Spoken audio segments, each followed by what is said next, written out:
It was sold to Gannett. Wow.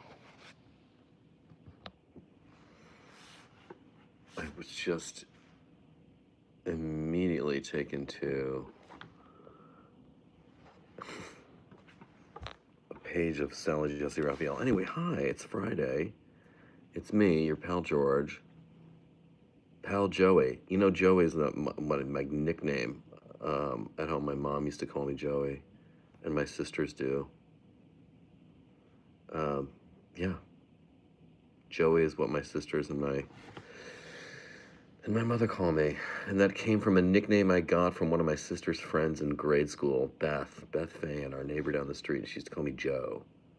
Oh, Joe. She'd come in, she'd pick us up, and we'd all walk to school together in the dark, because in the wintertime in Cleveland at that hour, still dark. Insane. It was so depressing.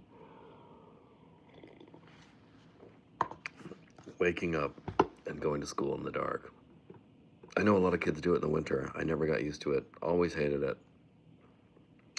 Anyway, Lansing, Michigan, in the house. I am downtown in New York right now. I'm downtown. I just finished recording No Mercy, No Malice for Scott Galloway. Today's episode was about Tesla and how, as much as Musk tries to frame Tesla as like a tech and automation firm, it's really a car company. Like, dude, you're a car company. That's it.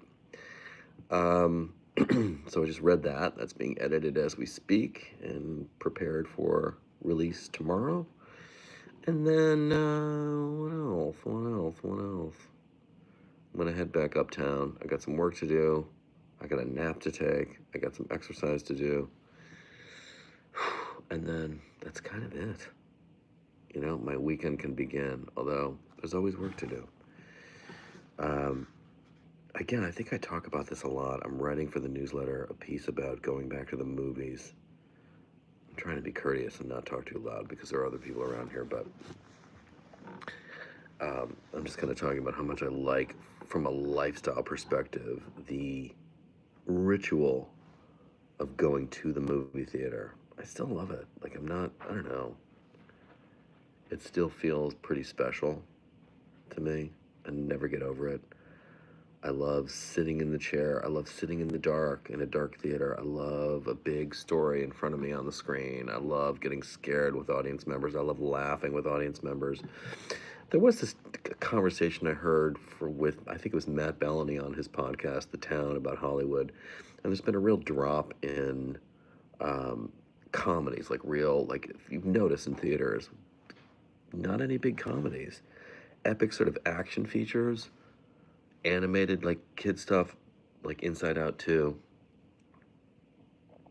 but no like knocked up slash super bad kind of like Bridesmaids kind of big comedies.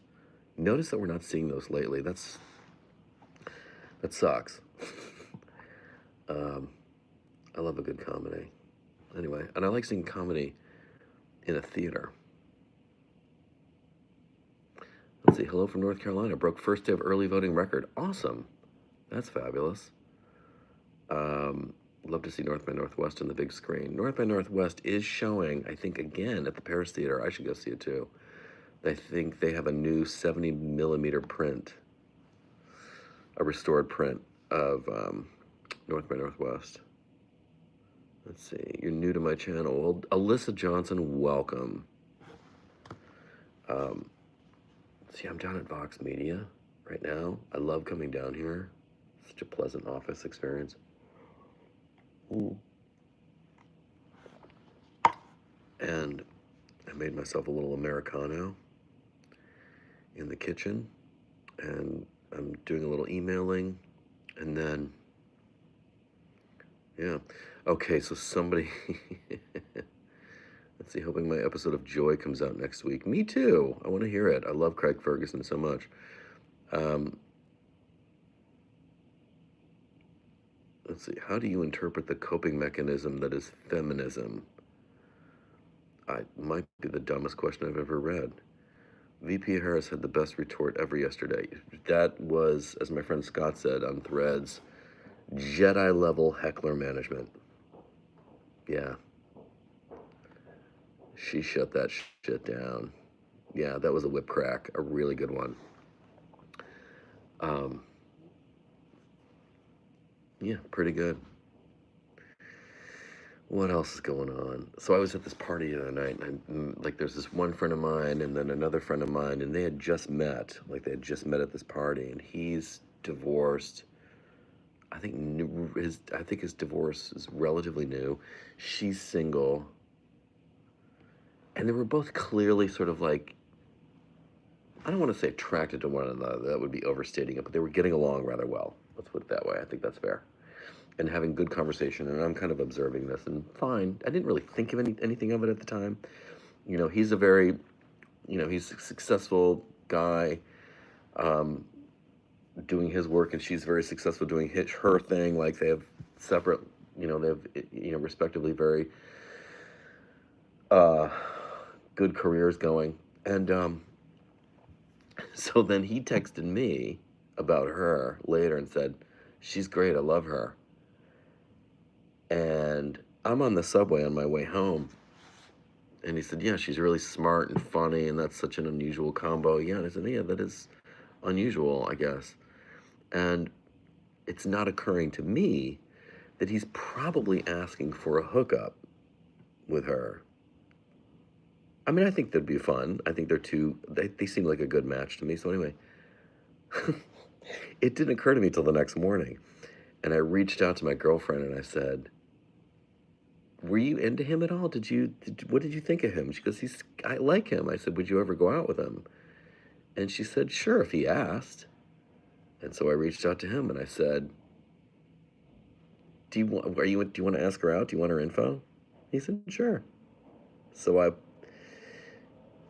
I did it yesterday. I put them, like, paired them off, or rather I gave him her info yesterday, and she said, "He's not going to call me." And I said, "You got to understand, guys who are getting a divorce or have gotten divorced and coming out of a long marriage are way out of practice." I'm so not a matchmaker. Like, I don't have a really good track record with that. Somebody just commented that I'm a matchmaker.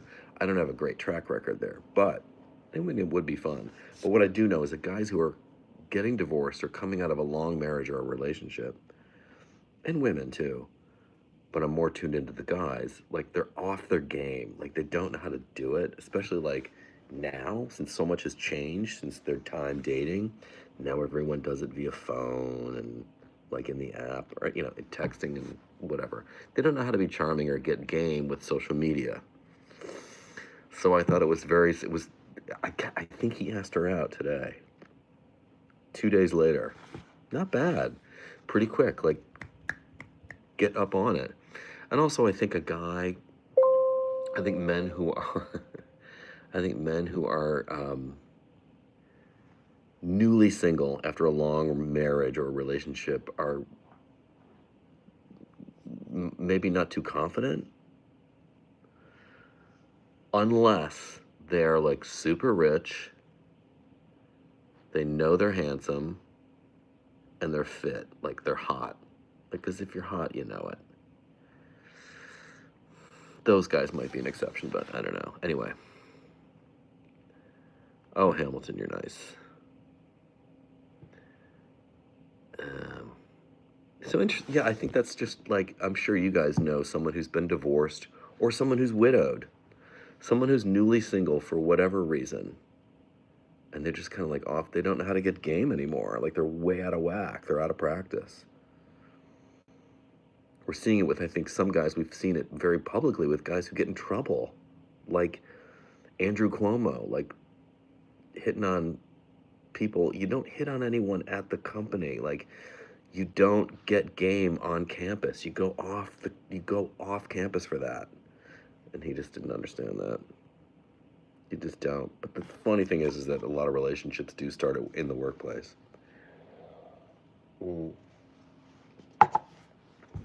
But I was really encouraged to see two of my friends hopefully clicking. Like, I would like to see them click. Yeah. Anyway. Let's see. Someone else said newly divorced people can be a little clingy too, which is understandable. They haven't stood on their own 2 feet in a long time. You know? Yeah. Anyway, hopefully that'll end up into something or turn out to be something nice. Or if worst case, they meet over drinks and become friends and have some laughs. And we'll see them again at a party. Okay. Anyway. What else is going on? Tonight's scary movie is going to be Smile 2, which I saw last night. Last night's scary movie was Smile, which I liked, from 2022. Solid horror flick. Similar to It Follows, but different enough. Um, so I went to see the sequel, which opens this weekend. And I don't know her name. I should have looked this up, but that young woman who's the lead in it, and she plays the pop star, is very good. I would say that there are not many massive surprises in the movie. I don't think I jumped once, because you can kind of see and feel what's coming, like you know the rhythm of this kind of a movie. But there's some good stretches of amazing stuff in there. Let's see. Always say wait a year after a serious relationship and date casually.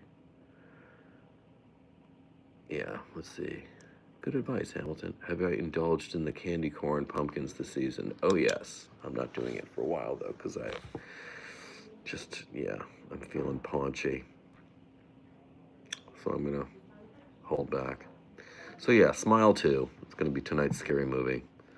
I recommend it if you like the genre. It's well done. And she is super appealing. Like, she is that actress. She's British. A lot of close-ups of her in the movie. She's gorgeous. And she bleached her hair for the role. And she's got a good spray tan. She's just young and perfect. And she's a good actress. Wow, someone's from Samoa. I love the Brits. Well, she's like a lot of the British actors. She has a really good agility with the American accent. Americans with the British accent, not as much. British are always better at playing Americans. Something in the training, I don't know. Although I interviewed a young guy who was in Masters of the Air on Apple TV Plus last year, Ben Radcliffe. No relation to Daniel, but like super good looking, smart, talented, like the whole future in front of him. And he played an American in that show. And I asked him about it. I said, what do you attribute to the British skill in mastering American accents? Because he said he was just a good mimic. He's good at mimicking. But other people might be school.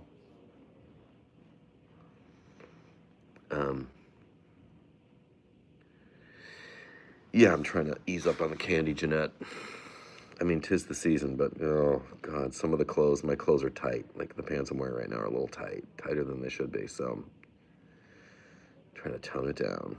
And also, I'm trying to, and doing very well, I must say,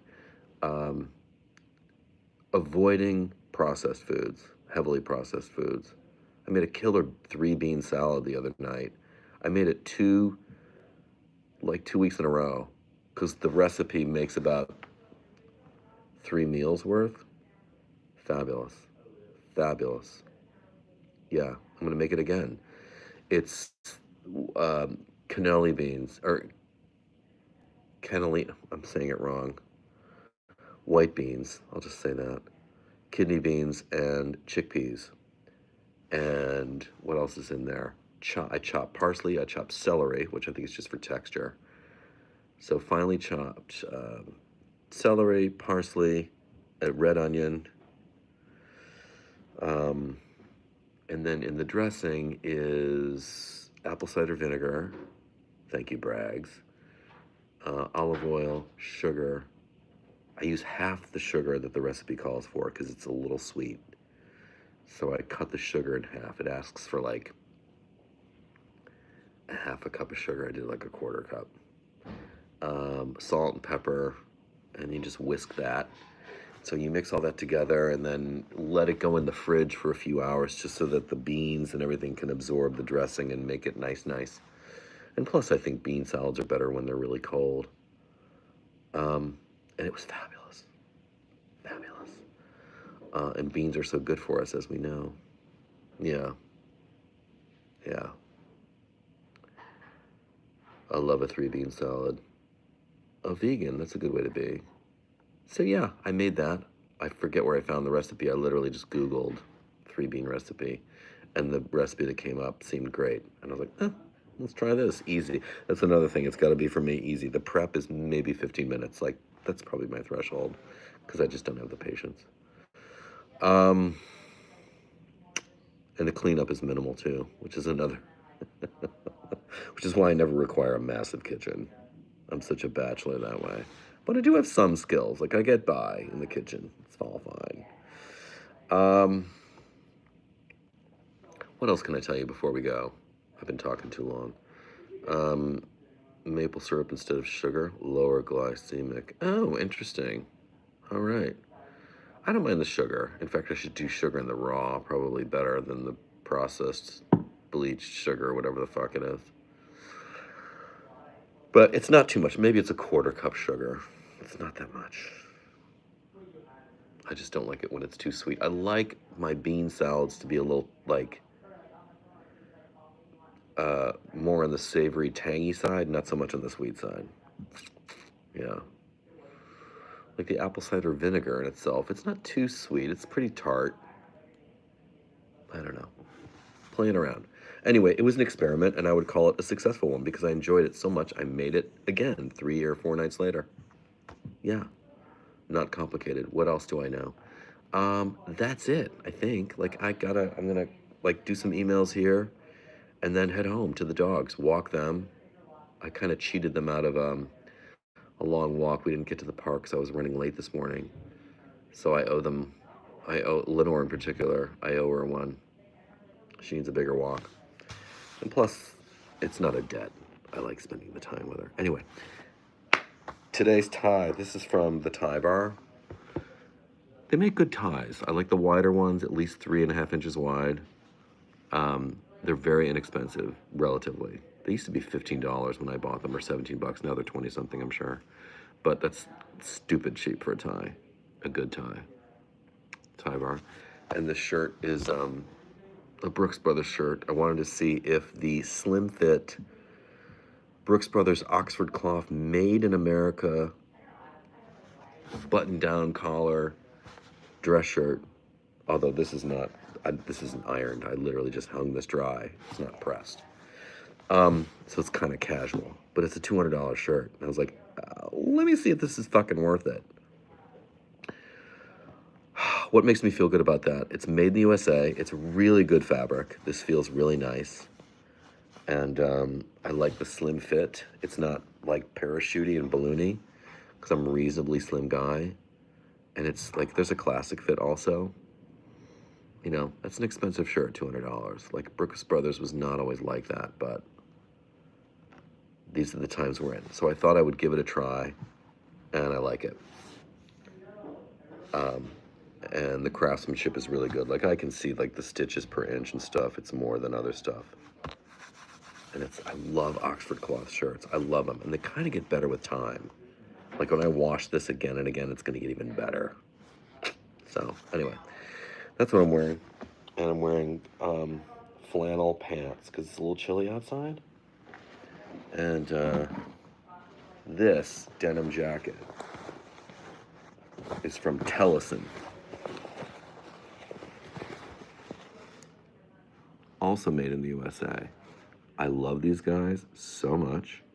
I follow them on Instagram. These two guys, Tony and Pete. They run the company.